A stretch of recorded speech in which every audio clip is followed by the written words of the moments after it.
रहता है वो यहाँ पर पॉइंट नंबर 13 पॉलिटिकल मोमेंट भाषा के आधार पर भारत में 1960 में और 1967 में यहाँ पर बड़े मोमेंट चले थे। सभी को नमस्कार। सोमवीर पॉलिटिकल साइंस की क्लास में आप सभी का स्वागत है। आज का हमारा जो विषय है वो है language politics in India, Bharat में भाषा की राजनीति।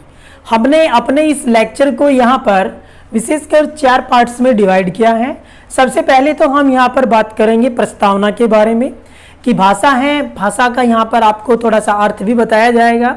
भाषा के प्रारंभिक जो प्रयास किए गए थे उनके बारे में हम बात करेंगे। भारत है, भारत की राष्ट्रभाषा कौन सी है या राजभाषा कौन सी है, इनके बारे में हम इंट्रोडक्शंस में बात करेंगे।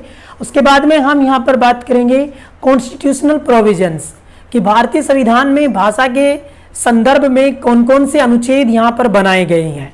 जैसे इसमें हम अनुच्छेद 343 से लेकर अनुच्छेद 351 तक वर्णन करेंगे। इसके साथ में अनुच्छेद 29 है, अनुच्छेद 30 है, इनके बारे में भी हम यहाँ पर जानकारी रखेंगे। इसके बाद में हम यहाँ पर बात करेंगे लैंग्वेज पॉलिटिक्स की भारत में भाषा की राजनीति क्या हो रही है, किस प्रकार से भारत में मतदाता भी भाषा के कारण अपने वोटिंग बिहेवियर जो करते हैं, मतदान व्यवहार करते हैं, और भारत में जो उम्मीदवारों का जो यहाँ पर सिलेक्शन होता है, जो उनको टिकट दी जाती है वो भी लैंग्वेज के बेस पर ही टिकट दी जाती है, उसके बारे में भी हम बात करेंगे। इसके लास्ट में हम बात करेंगे कंक्लूजन, इसके निष्कर्ष के बारे में। इस लेक्चर को आगे हम बढ़ाते हुए सबसे पहले बात करते हैं इंट्रोडक्शंस के बारे में, प्रस्तावना के बारे में। तो प्रस्तावना में हम बात करें कि भारत में भाषा के संदर्भ में, यद्यपि भाषा का जो संदर्भ है ये स्वतंत्रता संग्राम से संबंधित है, क्योंकि भारतीयों को अपने विचार संप्रेषित करने के लिए एक कॉमन लैंग्वेज निश्चित रूप में यहाँ पर चाहिए। तो भाषा सामान्यतः आप जानते हैं विचार अभिव्यक्ति का एक माध्यम है जिसके जरिए व्यक्ति अपने आप को यूनाइट कर सकते हैं, अपने विचारों को दूसरे को समझा सकते हैं। तो ये भाषा के बारे में है। भारत के संदर्भ में बात करें तो हमारे यहाँ पर राजा राम मोहन राय हैं, स्वामी दयानंद है, स्वामी विवेकानंद है, भगत सिंह है, सुभाष चंद्र बोस हैं, बी आर अम्बेडकर हैं। इन्होंने भी भाषा के महत्व पर बहुत ज़्यादा बल दिया। यदि हम महात्मा गांधी के बारे में बात करें तो 1917 में यहाँ पर महात्मा गांधी ने हिंदुस्तानी एक मोमेंट यहाँ पर जारी किया था। ये जो मोमेंट था हिंदुस्तानी मोमेंट है, ये महात्मा गांधी ने शुरू किया। जो इसके बाद में 1928 में नेहरू रिपोर्ट जब प्रस्तुत की जाती है तो उसमें भी भाषा के महत्व पर बल यहाँ पर दिया जाता है। इसके बाद में हम यहाँ पर बात करें 1946 से, 1946 में भाषा का बड़ा ही महत्वपूर्ण स्थान यहाँ पर रहा। जैसे ही संविधान बनाने के लिए यहाँ पर 9 दिसंबर 1940 को संविधान सभा की पहली बैठक आयोजित की जाती है, जिसके जो अध्यक्ष बनाए जाते हैं डॉक्टर सच्चिदानंद सिन्हा। ये क्वेश्चन कई बार पूछ लिया जाता है कि भारतीय संविधान सभा का गठन कब किया, 9 दिसंबर 1940 को, और इसके प्रथम अध्यक्ष कौन बनाए गए थे, ऐसे था डॉक्टर सच्चिदानंद सिन्हा। इसके दूसरे ही दिन यहाँ पर 10 दिसंबर 1940 को यहाँ पर एक बहुत बड़ा जो डिस्कशन किया गया वो लैंग्वेज के बारे में ही किया गया था। भाषा के रिगार्डिंग है ये यहाँ पर बहुत बड़ा डिस्कशन 10 दिसंबर को ही किया गया। तो आप सोच सकते हैं कि संविधान निर्माण जब भारत का हो रहा था ठीक उससे अगले दिन ही यहाँ पर भाषा के महत्व पर बहुत ज़्यादा बल दिया गया। वहाँ पर वाद विवाद हुए कि भारत आज़ाद होगा, आज़ाद होने के बाद में यहाँ पर हम भारत की जो राष्ट्रभाषा है या इसके आधिकारिक भाषा जो सामान्यतः कार्यालयों में प्रयोग की जाती है वो भाषा कौन सी बनाएंगे, इसके बारे में यहाँ पर डिस्कशन हुआ। 11 दिसंबर 1946 को यहाँ पर संविधान के स्थायी अध्यक्ष, संविधान सभा के स्थायी अध्यक्ष बना दिए जाते हैं, जो बनाए जाते हैं डॉक्टर राजेंद्र प्रसाद। तो ये संविधान का एक थोड़ा सा संदर्भ है, तो आप देख लीजिएगा दूसरे दिन ही यहाँ पर डिस्कशन होता है। इसके बारे में बी आर अम्बेडकर हैं, वो भी कहते हैं कि और किसी विषय पर इतना ज़्यादा वाद विवाद नहीं हुआ जितना कि भाषा के महत्व पर। जानते हैं 14 सितंबर 1949 को जो हिंदी है इसको भारत में ऑफिशियल लैंग्वेज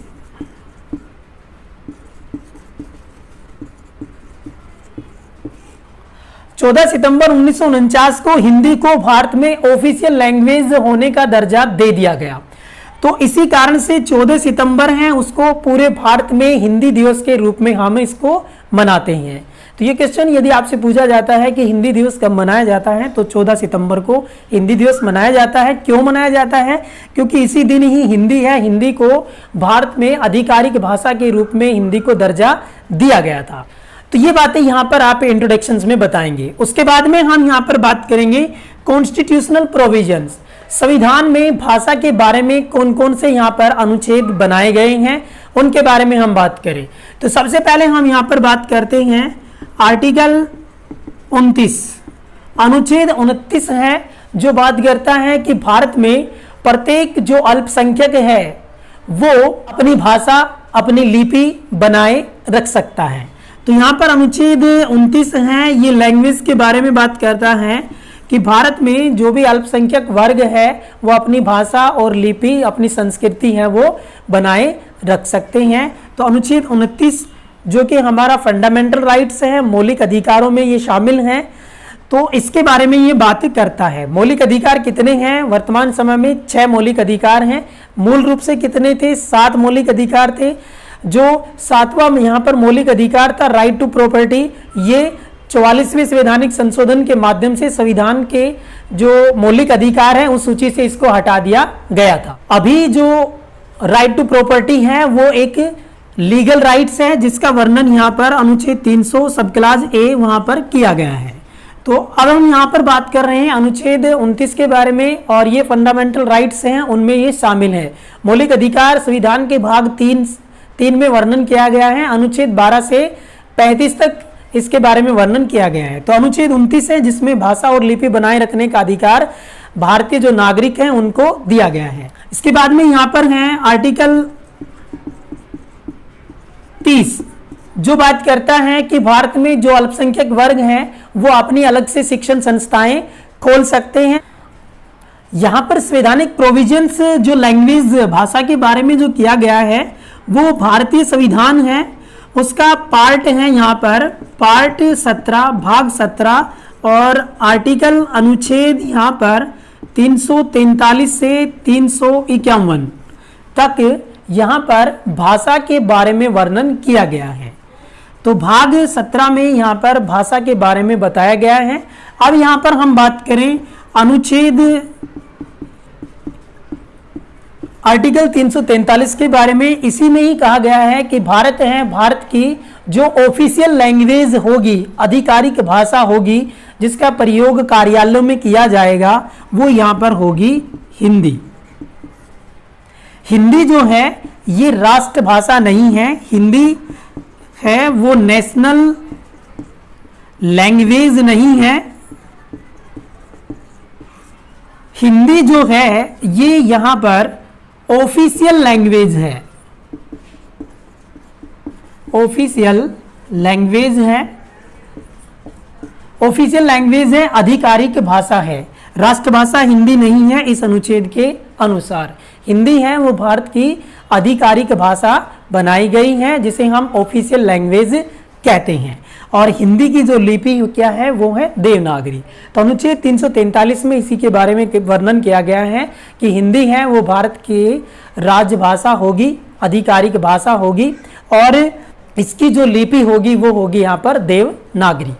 इसके बाद में इसी में ही अनुच्छेद 343 और इस अनुच्छेद 343 का सब क्लास यहाँ पर है 2 जो बात करता है कि अंग्रेजी है, अंग्रेजी को आगे 15 वर्षों तक 15 जो ईयर्स हैं वहाँ तक अंग्रेजी को कार्यालय भाषा के रूप में प्रयोग किया जाएगा। इसके बारे में ये बात करता है।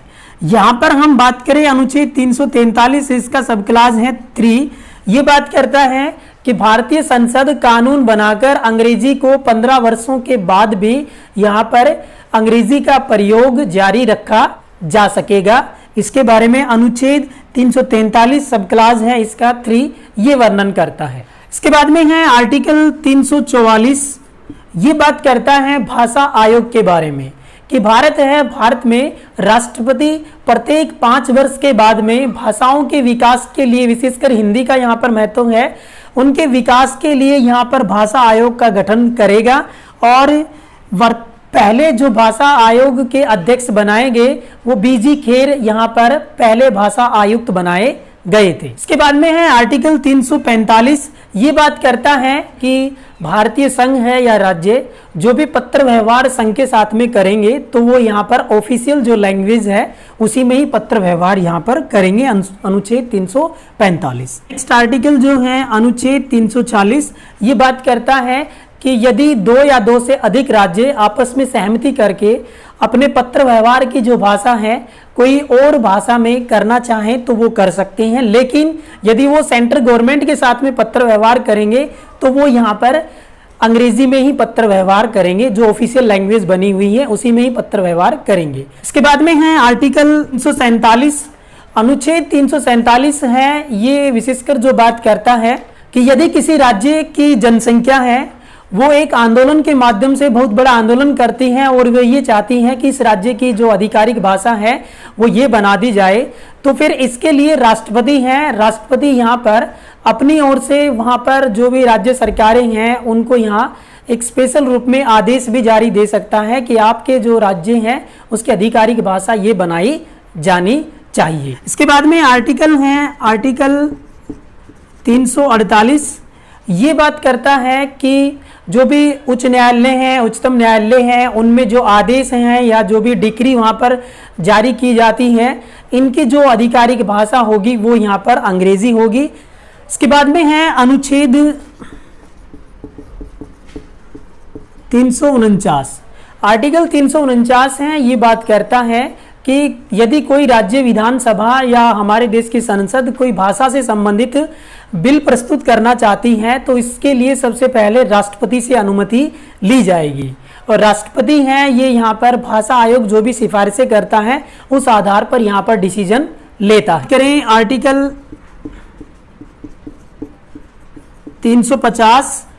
ये बड़ा ही महत्वपूर्ण अनुच्छेद है जिसमें ये है कि भारत का कोई भी व्यक्ति, जैसे मैंने आपको यहाँ पर बताया है कि भारत का कोई भी व्यक्ति किसी भी राज्य में यदि कोई पत्र व्यवहार करना चाहता है तो वो अपनी जो मदर टंग है, अपनी जो मातृभाषा है उसमें वो कर सकता है। इसके परमिशंस ये अनुच्छेद हमें उपलब्ध कराता है। अनुच्छेद 350 हमें ये जानकारी देता है कि भारत का कोई भी नागरिक किसी भी राज्य में किसी भी अधिकारी के साथ में जब पत्र व्यवहार करेगा तो वो अपनी मातृभाषा में पत्र व्यवहार कर सकता है। आर्टिकल 351 ये हिंदी के विकास के बारे में बात करता है कि राष्ट्रपति है वो हिंदी के विकास में विशिष्ट रूप में यहाँ पर कार्य करेगा, हिंदी के सम्मेलन आयोजित किए जाएंगे, हिंदी के रिगार्डिंग ये बात करता है। तो ये हमने जो बात की है ये हमने बात की है यहाँ पर कि संविधान में भाषा के संदर्भ में यहाँ पर कौन कौन से प्रावधान किए गए हैं, प्रोविजंस यहाँ पर किए गए, उसी में ही आप बात करेंगे। जो कॉन्स्टिट्यूशनल प्रोविजंस हैं उसमें आप आगे बात करेंगे। जो 8th शेड्यूल है, भारत की जो 8वीं अनुसूची है उसमें भी यहाँ पर भाषा के बारे में जो वर्णन किया गया है उसके बारे में हम यहाँ पर थोड़ा सा वर्णन करें। तो यहाँ पर 8वीं अनुसूची है, जब संविधान बना तो आप जानते हैं उसमें मूल रूप से यहाँ पर 8 अनुसूचियाँ बनाई गई थी। तो ये जो 8वीं अनुसूची है ये लैंग्वेज के बारे में वर्णन करती है, जो भाषा है भाषाओं के बारे में वर्णन करती है।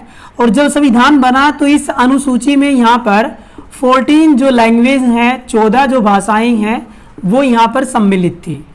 इसके साथ में यहाँ पर 21वां संवैधानिक संशोधन संविधान में करना पड़ा। यहाँ पर 21वें संवैधानिक संशोधन के माध्यम से यहाँ पर एक 21वें संवैधानिक संशोधन है ये यहाँ पर हुआ था 1967 में 21वां संवैधानिक संशोधन हुआ और इसके माध्यम से एक जो भाषा है वो संविधान में जोड़ी गई, सिंधी जो भाषा है वो संविधान में जोड़ी गई। इसके बाद में यहाँ पर 71वां जो संशोधन है, संविधान संशोधन है, वो संसद में प्रस्तुत किया गया और ये पास किया गया, ये 1992 में पास किया गया।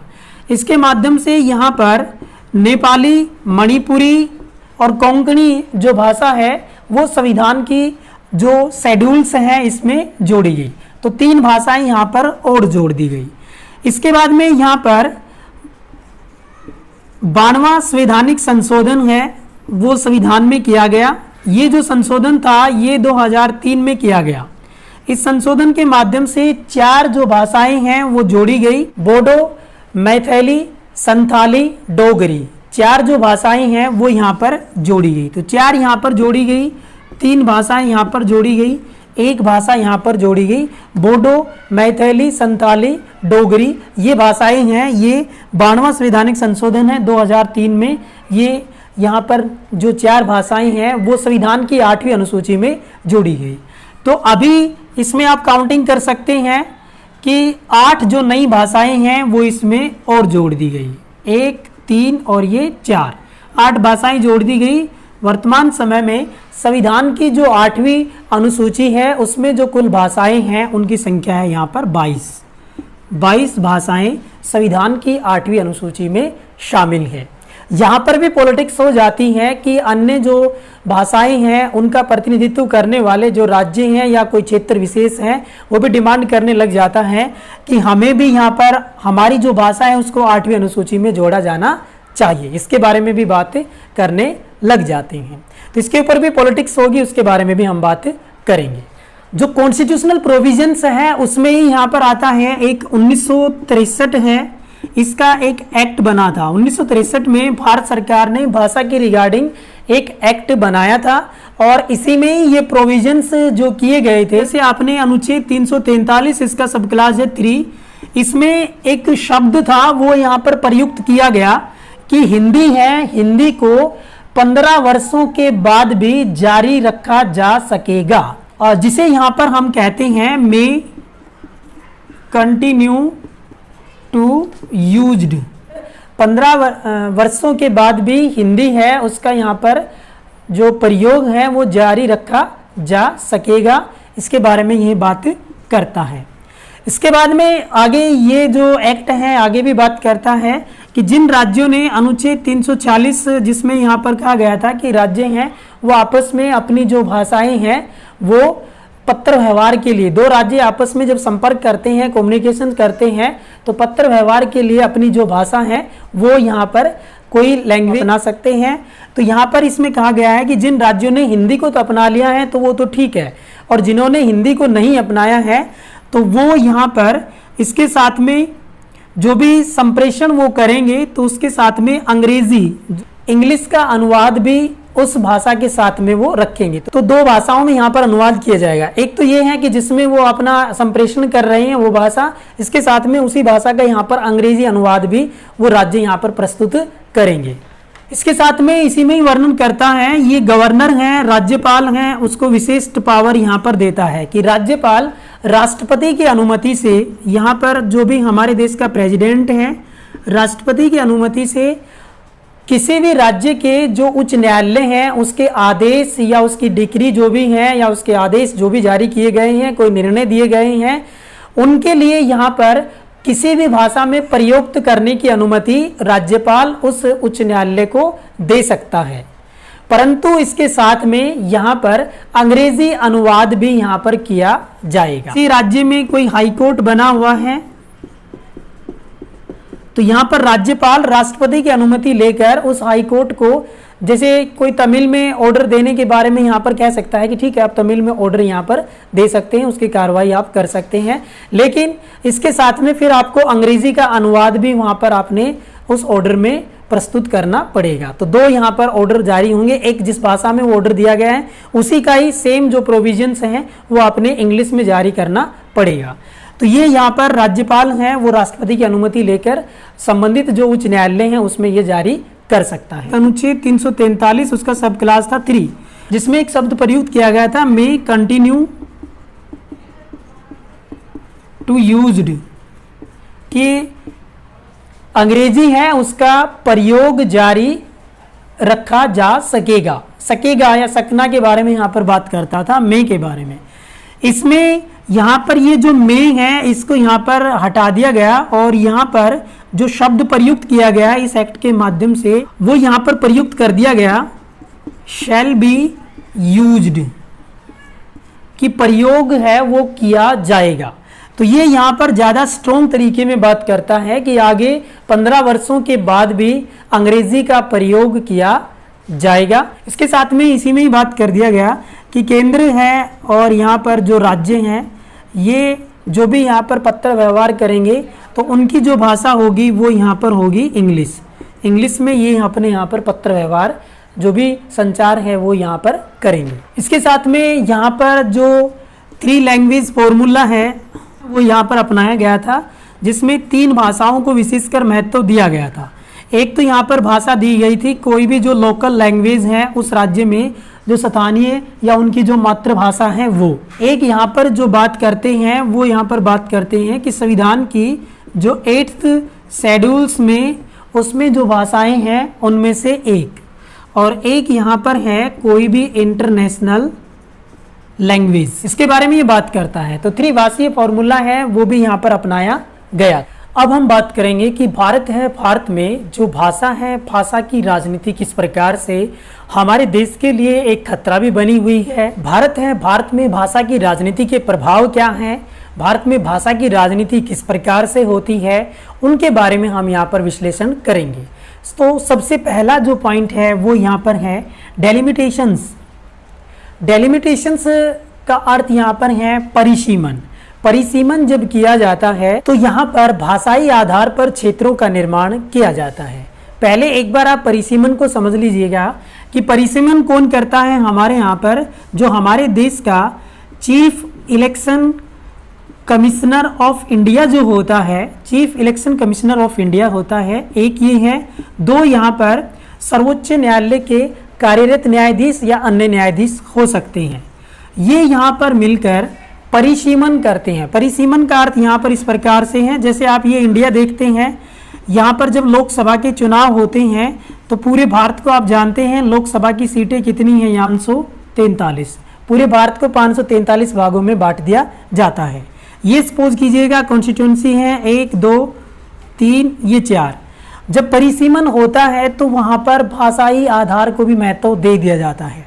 जैसे सपोज कीजिएगा ये जो एरिया है, इस एरिया में यहाँ पर ए भाषा बोली जाती है, और ये जो पूरा एरिया है ए का 1 का, इस पूरे एरिया में 1 में ए भाषा बोली जाती है।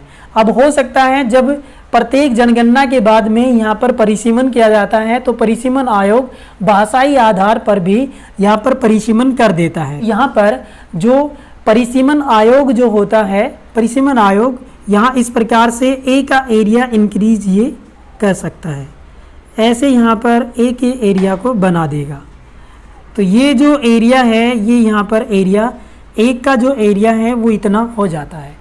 तो इस व्यवस्था को हम यहाँ पर कहते हैं परिसीमन करना, कि लोकसभा के जो भी चुनावी क्षेत्र है, किस डिस्ट्रिक्ट को, किस तहसील को, कौन से जो लोकसभा का एरिया है वहाँ पर जोड़ा जाएगा। इस व्यवस्था को हम यहाँ पर परिसीमन करते हैं। कार्य कौन करते हैं यहाँ पर?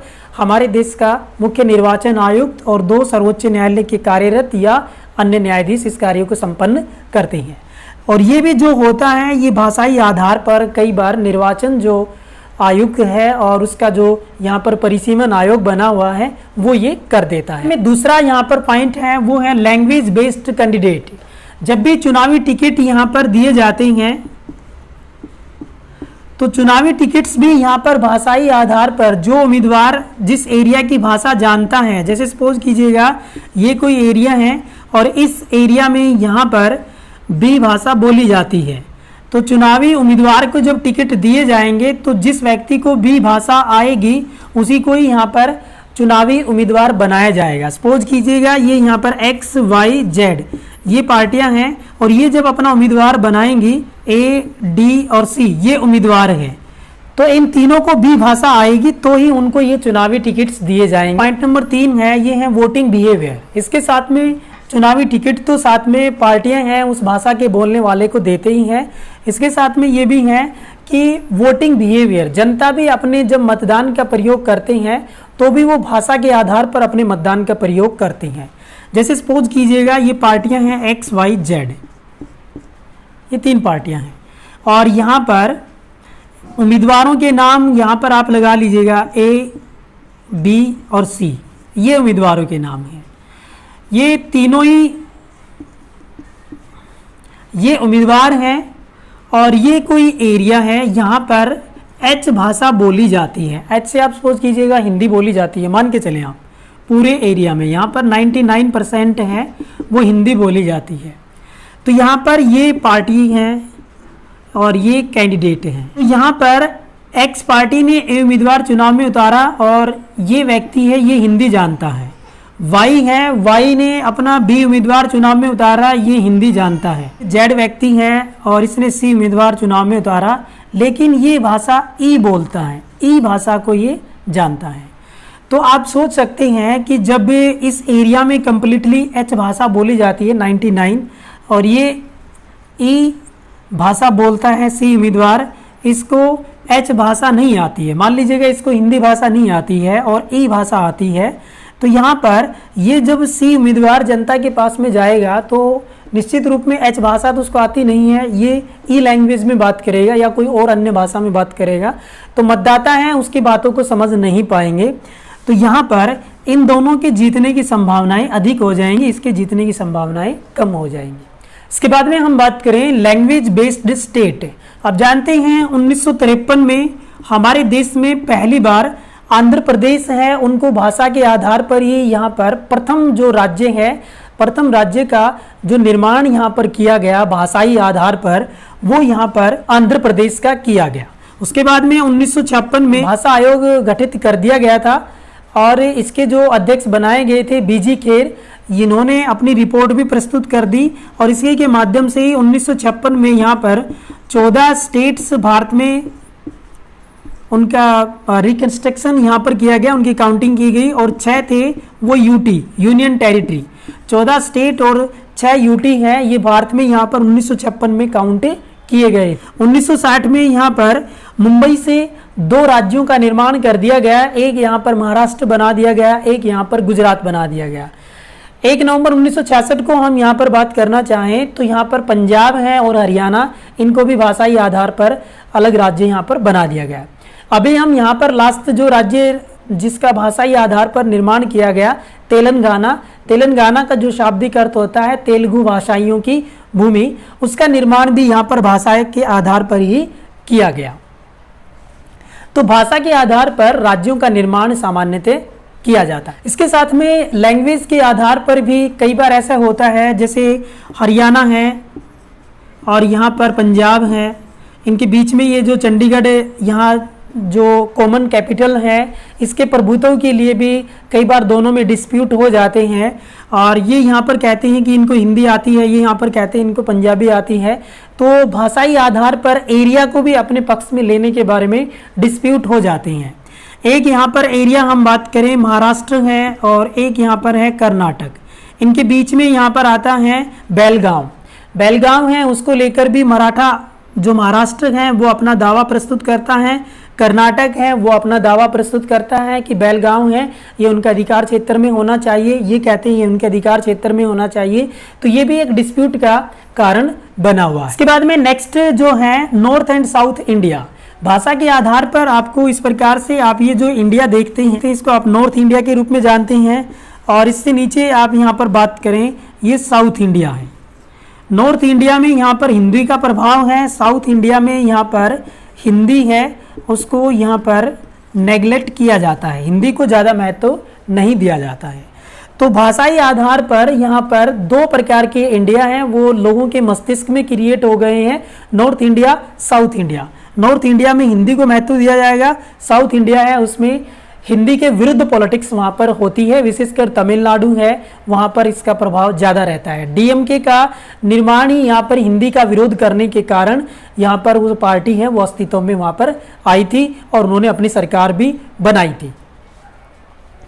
तो यहाँ पर 2 भावनाएं क्रिएट हो जाती हैं भाषा के आधार पर, नॉर्थ इंडिया साउथ इंडिया, उत्तर भारत और दक्षिण भारत। नेक्स्ट है इलेक्शन इशू, इलेक्शन इशू भी यहाँ पर बना दिए जाते हैं। जैसे 1980 में हम बात करें तो यहाँ पर उर्दू के बारे में बात की गई थी कि उत्तर प्रदेश में यहाँ पर कांग्रेस ने वादा किया था यदि उनकी सरकार बनती है तो वहाँ पर उर्दू का जो खोया हुआ स्टेटस है वो वापस दिलाया जाएगा। तो ये भी एक चुनावी मुद्दा यहाँ पर भाषाई आधार पर बन जाता है। अनेक प्रकार के जो राजनीतिक दल हैं वो अपने चुनावी घोषणा पत्रों में भाषा से संबंधित भी प्रोविजंस वहां पर कर देते हैं और जनता भी उनके साथ में वोटिंग करती रहती है। इसके बाद में हम यहाँ पर बात करें रिकॉग्निशंस ऑफ डिस्प्यूट, ये लैंग्वेज के बारे में ही है कि जो भी भाषाएं हैं, ये भाषाएं यहाँ पर आप जानते हैं 8 जो शेड्यूल है, इसमें 22 भाषाएं हैं जो आपको ऊपर बताया गया है। अब इसमें 8 शेड्यूल में अनेक प्रकार की जो भाषाएं हैं वो अपने आप को इसमें शामिल करना चाहती है। जैसे यहाँ पर हम बात करें राजस्थानी है, यहाँ पर छत्तीसगढ़ी भाषा है, ये अपने आप को यहाँ पर जो संविधान की 8वीं अनुसूची है इसमें शामिल करने के बारे में ये बात करते हैं। तो इसके ऊपर भी यहाँ पर डिस्प्यूट हो जाता है, यहाँ पर विवाद पैदा हो जाता है। इसके बाद में नेक्स्ट पॉइंट है यहाँ पर प्रेशर्स ग्रुप। भाषा के आधार पर अनेक प्रकार के जो दबाव समूह हैं वो भी बना दिए जाते हैं। ये जो दबाव समूह हैं संयुक्त महाराष्ट्र समिति और महागुजरात जनता परिषद, ये भी भाषा के आधार पर प्रेशर्स ग्रुप जो बनाए गए थे उनमें से एक है। तो भाषा के आधार पर प्रेशर्स ग्रुप का निर्माण कर दिया जाता है। पॉइंट नंबर 10 है लिंग्विस्टिक प्रॉब्लम, और ये माइनॉरिटी से संबंधित है। जो भी यहाँ पर अल्पसंख्यक वर्ग है, अल्पसंख्यक वर्ग से संबंधित है ये लिंग्विस्टिक प्रॉब्लम्स माइनॉरिटी के रिगार्डिंग है कि कोई भी एरिया है, जैसे सपोज कीजिएगा ये एरिया है, इसमें 99% है वो एच भाषा बोली जाती है, और ये जो एरिया है इसमें 1% में कोई ई भाषा बोली जाती है। तो यहाँ पर जो ई भाषा बोलते हैं वो व्यक्ति अपने आप को वहाँ पर एक डर सा उनको लगा रहता है भाषाई आधार पर कि उनके साथ में भेदभाव हो रहा है। तो ये भी एक प्रॉब्लम है लिंग्विस्टिक माइनॉरिटी के रिगार्डिंग है कि भाषाई आधार पर यहाँ पर समस्याएं पैदा हो जाती है अल्पसंख्यक वर्ग को। इसके बाद में है पॉइंट नंबर 11, और ये है डिफिकल्टी थ्री लैंग्वेज। जो भी त्रिभाषीय फॉर्मूला अपनाया गया है 1967 में यहाँ पर त्रिभाषीय फॉर्मूला अपनाया गया था, जिसमें इस प्रकार से था कि एक तो उनके लिए लोकल लैंग्वेज रहेगी, माध्यमिक जो शिक्षा है लोकल लैंग्वेज, एक यहाँ पर जो भी 8th शेड्यूल है उसमें जो लैंग्वेजेस दी गई हैं उनके बारे में है, और एक यहाँ पर इंटरनेशनल जो लैंग्वेज होगी उसके बारे में है।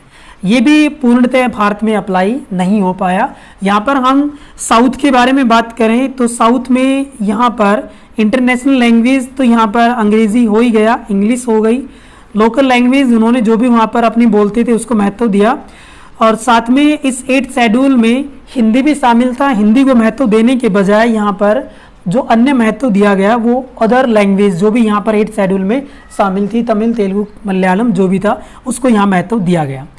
तो यद्यपि ये हिंदी के विकास में यहाँ पर योगदान देने के बारे में बात की गई थी, लेकिन हिंदी को यहाँ पर महत्व नहीं दिया गया। तो इसके साथ में यदि आप नॉर्थ इंडिया के बारे में बात करें तो नॉर्थ इंडिया में भी यही हुआ कि एक तो उनकी जो मदर टंग है, जैसे सपोज कीजिएगा हिंदी ही मदर टंग है तो हिंदी को यहाँ पर महत्व दे दिया गया। दूसरी 8th शेड्यूल में जो भाषाएं शामिल थी तो यहाँ पर भी नॉर्थ इंडिया ने भी तमिल, तेलुगु, मलयालम में उसको महत्व नहीं दिया, बल्कि यहाँ पर संस्कृत को महत्व दिया, और एक जो इंटरनेशनल लैंग्वेज है जैसे इंग्लिश पढ़ाते हैं उसको महत्व दिया गया। तो यहाँ पर भी जो साउथ इंडिया है उसकी भाषा को नॉर्थ इंडिया नहीं सीखना चाहता है, और जो नॉर्थ इंडिया है वो भी यहाँ पर, और जो साउथ इंडिया है वो भी यहाँ पर हिंदी को नहीं सीखना चाहता है। इसके बाद में पॉइंट नंबर 12, और ये है फीलिंग ऑफ रीजनलिज्म। इस भाषावाद के कारण ही क्या है कि सपोज कीजिएगा ये कोई एरिया है और यहाँ पर ये कोई एरिया है, यहाँ पर 20% जो लोग हैं वो यहाँ पर ए भाषा बोलते हैं, 80% जो लोग हैं वो यहाँ पर बी भाषा बोलते हैं। तो यहाँ पर भी क्षेत्रवाद पनपने लग जाता है। जो ए भाषा बोलते हैं 20% लोग हैं, ये अपने आप को अलगाव सा महसूस करते हैं कि हम इनसे अलग हैं, बी भाषा बोलने वालों से अलग है। तो उनमें एक अलग ही प्रकार से अपने भाषा के प्रति भावनाएं पनपने लग जाती हैं और अपने इस एरिया को ये अलग करने के बारे में विचार करते रहते हैं, और ऐसा हुआ भी है। हरियाणा और पंजाब का निर्माण यहाँ पर हुआ, गुजरात और महाराष्ट्र का निर्माण हुआ, तेलंगाना का यहाँ पर निर्माण हुआ, वो इसी रीजनलिज्म की फीलिंग्स के कारण ही यहाँ पर हुए थे। तो इसके कारण क्या है, भाषा की पॉलिटिक्स के कारण यहाँ पर जो क्षेत्रवाद है उसकी भावना पनपने लग जाती है। भाषा की राजनीति का जो सबसे बड़ा प्रभाव यहाँ पर पड़ता है वो यहाँ पर point number 13 political moment on language. भाषा के आधार पर भारत में 1960 में और 1967 में यहाँ पर बड़े मोमेंट चले थे।